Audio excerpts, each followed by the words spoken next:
In today's video, I'm sharing a real portfolio audit for a client with $800,000 saved, a single mom of two children in her mid-40s with a good salary. And let me tell you, this one was bleeding money to taxes and inflation. When I looked at her investments, over 80% was sitting in cash, and the rest was scattered across 20-ish overlapping ETFs in her RSP and TFSA accounts.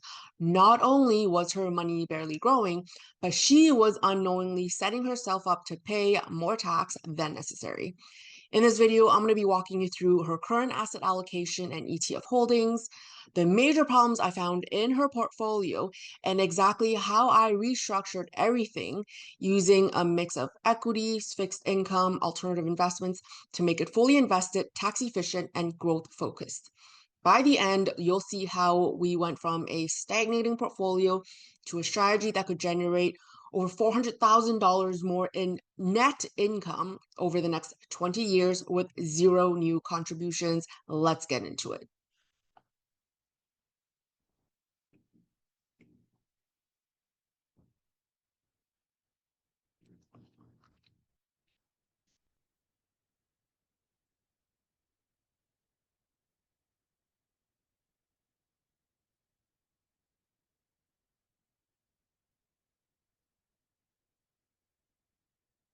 So my client is a single mom in her mid-40s. She's got two children, 10 and 12 years old. Her salary is around $100,000 per year.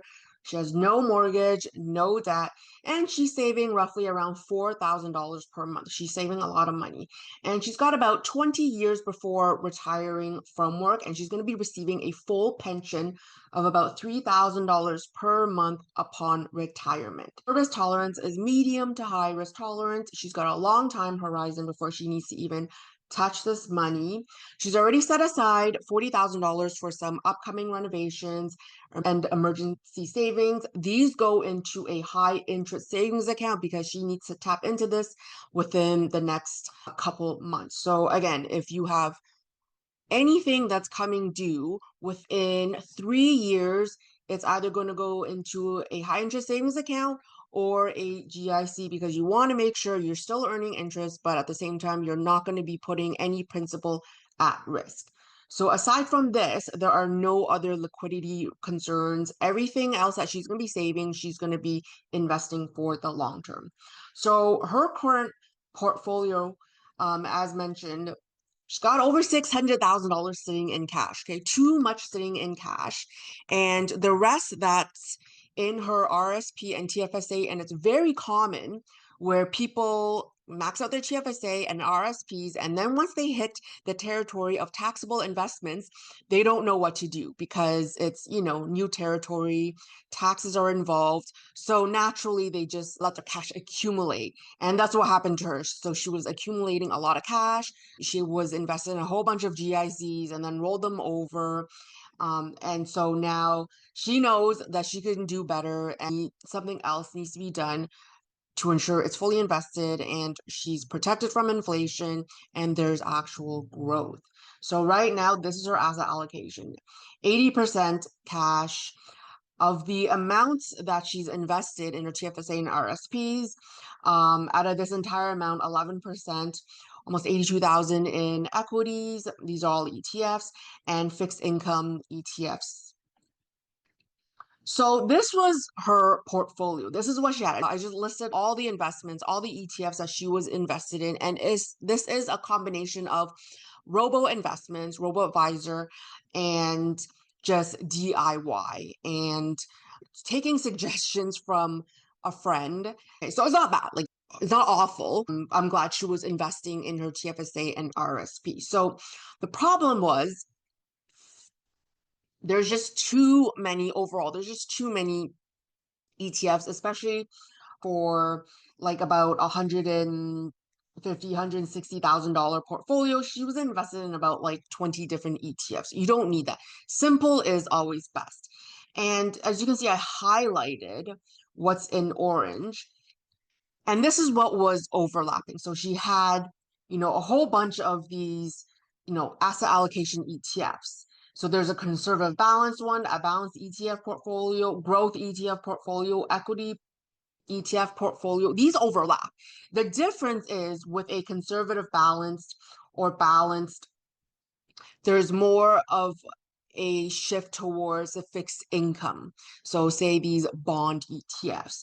But the equity portions are all going to be the same because with these balanced, these all in one, I call it the super simple portfolios, these asset allocation ETFs, they're all invested in the same thing. It's just depending on whether it's like all equity growth or balance or conservative balance, they just shift the percentage of fixed income and equities. And the more conservative it is, the more fixed income they have, it'll have in the portfolio.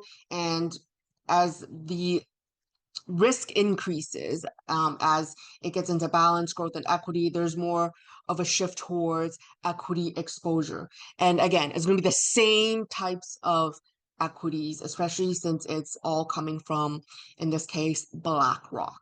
Okay, so these all essentially overlap. It's not really necessary. And naturally, I see this a lot where people are like, okay, they have money and then they have more money and they're like, what else can I invest in? People feel like they just have to invest in something new, but it's like, no, you can just leave it, keep it very simple, right? Especially with small portfolios, you only need a couple of ETFs.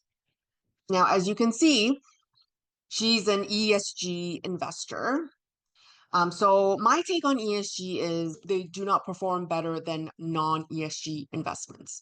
Okay, so again, I'm not saying abandon your core values and if you're really adamant on ESG, fine, but just know that they generally do not outperform non-ESG investments. So with this overall portfolio audit, what I found was, of course, substantial cash amount, just too much. So there's low to no growth in 80% of her portfolio. Yes, she was in some GIC, she earned some interest, that's great. But overall, if, as a long-term um, way of growing your money, it loses value to inflation. And of course, interest rates have come down since she started investing her money in some GICs. We're in a declining interest rate environment or it's kind of flat. We're not going to see those like 4% GICs anytime soon. She had about 20 to 22 ETFs in each RSP and TFSA. Again, too many ETF investments for a $160,000 portfolio. And again, I mentioned these ETFs were overlapping. And it's not tax efficient because interest earned on cash savings are taxed at your current marginal tax rate. That means interest earned outside of your TFSA, RSP, it's taxed like regular income.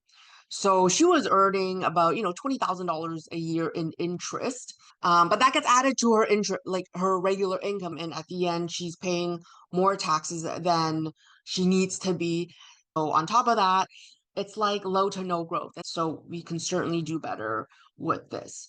My recommendations, I rejigged the portfolio, okay? New asset placements. So basically, what should be going into a TFSA? What should be going in an RSP? And what should be held in her taxable portfolio? Okay, this matters because this will change your tax bill. And I call this asset placement. So again, when you're starting out with a TFSA, an RSP, you haven't maxed those out yet, not too much of a concern. But once we bring in substantially more money and you're in taxable account territory, where you put your investments will make a difference to your tax bill.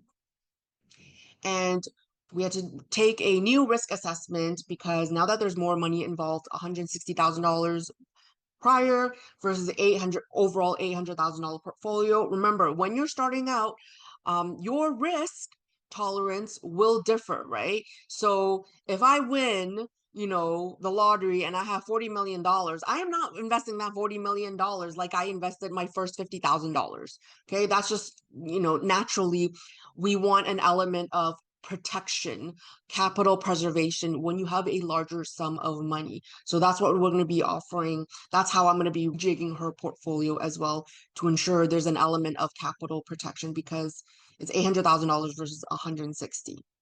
And so her new asset allocation we determined will be about 55% equities, 25% in fixed income, 20% in alternative investments. And these alternative investments are an in between of equities and fixed income. So it's not as volatile as equities. It's not as low risk as fixed income. And I'll explain more about alternative investments in a bit. And so when it comes to the portfolio placement, she has about 92,000 in her TFSA. So that's maxed out. 100% of what's going into her TFSA going to be an equity growth fund. Okay. You want growth in your TFSA because it's when you pull it out, it's tax free. So you want the biggest, fattest tax free savings account you can possibly have. Okay. Don't waste space putting fixed income in your TFSA that's low growth because even if you have to withdraw it at some point, you still get that room back. So if for some reason, as an example, you manage to grow your TFSA to $500,000 and then you pull all that entire $500,000 out in, this year, next year you get that entire $500,000 room back with your TFSA. And again, you pull the money out, tax free, you don't have to tell the government about it, just don't exceed your contribution limit. So growth, equities goes into your TFSA. With the RRSP, about $115,000 room, and that's maxed out. We put 83% of this entire $115,000. So 83% of this amount is in fixed income. So fixed income, low risk, lower returns, but this will help her when she retires and she has to be, when she's forced to draw down on her RSPs, this will help her with tax savings because when you start drawing down on your RSPs, or rather once it's converted into a registered retirement income fund, a percentage of that has to be withdrawn by the government. The government wants their taxes. So the smaller RIF account that you have, the smaller absolute dollar that you are pulling out from your RIFs. So that means lower taxes. And then the rest will be 17% of it will be in alternative assets, alternative investments. Okay. And also this type of alternative investment, it's not tax efficient, right? So again, the RSP is still tax sheltered. Everything that grows in there, it's not taxable. It's only taxable once you pull money out from your RSP. And then the rest of our money, so just over $500,000, it's going to be in a combination of equities, fixed income, tax efficient alternative investments. So I put together a couple of corporate class equity ETFs. So that means 14% of this amount will be in these corporate class equity ETFs. That means they don't pay out any distributions. They generate capital gains, which is generally more tax efficient. Okay, because remember, interest earned, like from GIC's savings account, they're taxed at your marginal tax rate. It's taxed at the highest. So if you're making like $300,000 a year in, Canada, you're at the top marginal tax bracket. And so when it comes to capital gains, only 50% of what is earned is taxable at your marginal tax rate. It's good for non-reg accounts. It's good for holdings in your corporation as well. And then about 29% of this portfolio going into low volatility equity funds. So we have this pension fund that's dividend focused, generates good yields, and low volatility means like this fund is not going to be in like the Teslas and Nvidias, like the super volatile tech stocks. Low volatility, less huge market swings. They generate stable returns. Again, with companies that focus on dividends, they are less volatile than the high growth tech companies. So 29% in low volatility equity fund, 16% of this portfolio amount in an equity growth fund, 16% of it in fixed income, and then the rest, 24% of this portfolio In alternative investments, we're talking about private REITs, real estate investment trusts, and there's one in a music royalty fund. This isn't tax efficient, but that's fine. Not everything is going to be tax efficient in the non-reg. One, because there's only so much space in a TFSA and RSP. We want to make sure we make the most out of the available room we have in these accounts while making sure that the asset allocation is fulfilled. So a lot of the private REITs, real estate investment trusts, they are tax efficient. There's some private credit in there as well. So again, these are investments that are in between equities, fixed income. They're not publicly traded, they're private. That means they don't have the stock market volatility. And in addition, when it comes to the real estate investment trusts, they generate recurring, predictable income that's stable. And that's what we want, right? We want something that's different from stock markets, different from, equity dividends. Private REITs are a solid alternative, a solid addition to a portfolio because it provides a diversification.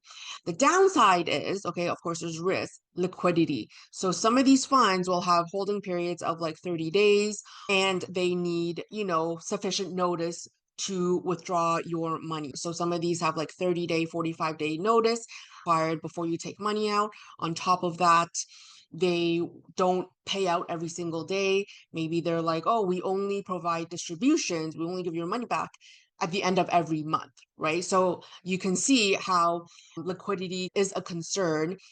If you need money, like immediately, you can't be investing in these types of funds. These are for long-term hold, and just expect that if you need your money back, there's going to be a delay. It's not going to be like stock markets where you cash out in a couple of days, you can have that money in your checking savings account. There are some downsides to holding these types of assets, but again, they're great for diversification, good for income, cash flow generation, and low to no correlation to stock market volatility. And then in the rest of her accounts, she has an FHSA, all equities. So as a result, she is now fully invested, more tax efficient than the previous portfolio. So when she was sitting in 80% cash and then the rest of her investments were invested in her TFSA and RSP, if she continued down that path, her average taxes would have been 28% over the next 20 years versus in this new tax efficient portfolio, over the next 20 years, her average taxes paid will be 20%. It is a growth oriented, inflation protected portfolio because, again, she's not sitting in a bunch of cash anymore. And with the old portfolio income after taxes over the next 20 years, she could be generating $400,000. That means if she continues, let's just say, down the path of rolling GICs over, keeping money in a high interest savings account, she'd be generating about $400,000 of portfolio income. Versus in the new portfolio, her new portfolio income after taxes over the next 20 years, she could be generating over $800,000. This is a $436,000 difference over the next 20 years. And that is assuming no new investments. If she's like, I'm just going to park my money, I'm going to spend everything, I'm not going to save anymore. And she continues down the path of just staying invested. So imagine she's going to continue saving, continue investing money in her portfolio. This is going to be a much, much, much bigger difference. And the projections assumptions used is dividend income yields based on historical performance on specific investments. So there you have it. This is the portfolio audit of an $800,000 portfolio and how I restructured, rejigged her portfolio so that it is more tax efficient, so that she's fully invested and it is growth oriented. If you're sitting on cash, juggling with too many ETFs, not sure how your tax efficient portfolio should be or how to invest your money in your taxable accounts, now is the time to get clarity. This is exactly the kind of work I do with my clients every day, building tax smart, growth driven portfolios that align with your lifestyle and future goals. If you want a personalized portfolio audit and strategy like this one, book a call using the link in the description. Don't forget to join my free Elite Wealth community for more insights, case studies, free trainings, and I do my portfolio audits in there. So you found this helpful, give it a thumbs up, hit subscribe, and I'll see you in the next video.